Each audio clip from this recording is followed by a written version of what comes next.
Today's video is a quick update on Partials and Discrepancies. There are a couple of improvements and a few new features in this update, so let's just go through them. First, preset handling. The preset system is still the same, slightly odd arrangement. You click the randomize name button until you get something you like, then press save.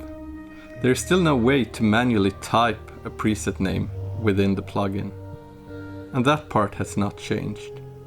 But there are a few improvements. If you click save while the Init Patch is active, the plugin now automatically randomizes a name and saves the patch. That might help first-time users that don't understand the randomize name button yet. Also, if you click the name display, the preset browser opens, and this gives a much nicer overview of the patches. You now have filters for factory, user, starting points, or favorites. This makes it much more easy to just see the patches that are relevant for you. You can also star mark a patch to make it one of your favorites. In the top right of the browser, there is a button called Edit Patch Names and Delete Patches in the folder. That button simply opens the preset folder in your file manager. Since presets name are taken from the file names, that makes it quick to rename or delete patches outside the plugin. Next to that, there is a refresh button.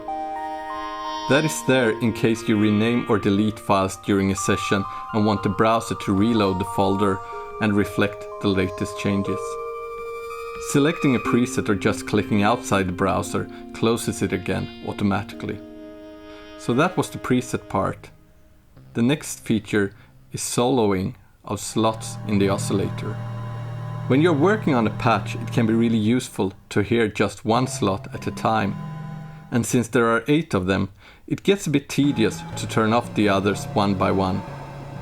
So you can now solo a slot with a command click on Mac or a control click on Windows. Solo only affects notes that are entered after the soloing is clicked. If you hold the notes before, those will actually continue their sequence journey, while the new notes are just soloed without any sequencer movement.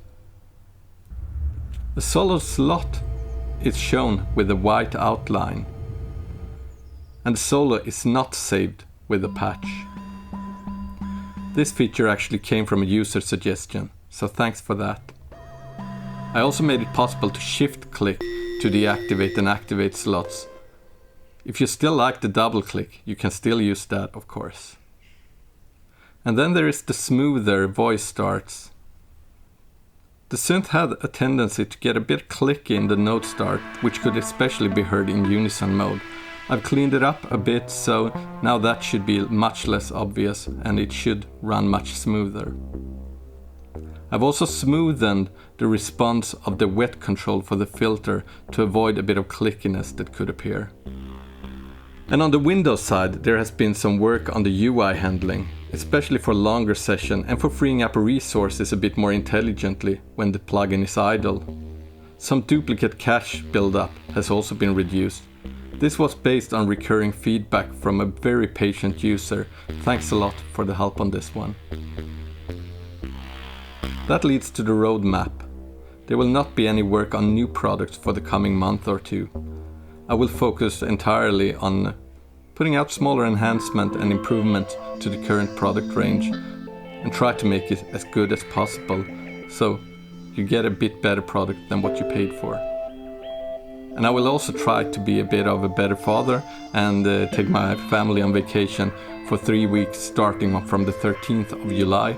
So from that date I will be a bit slower to respond. I will of course bring both a Mac and PC, so if there are any issues that need fixing fast, I will fix those. But my response rate will probably be a bit slower. So sorry about that in advance. On a more personal note, thanks for all the support and communication. One of the biggest pleasures so far has actually been hearing what you're doing with the plugins. It's so inspiring just to see what other people can get out of it. So keep sending those, don't be shy.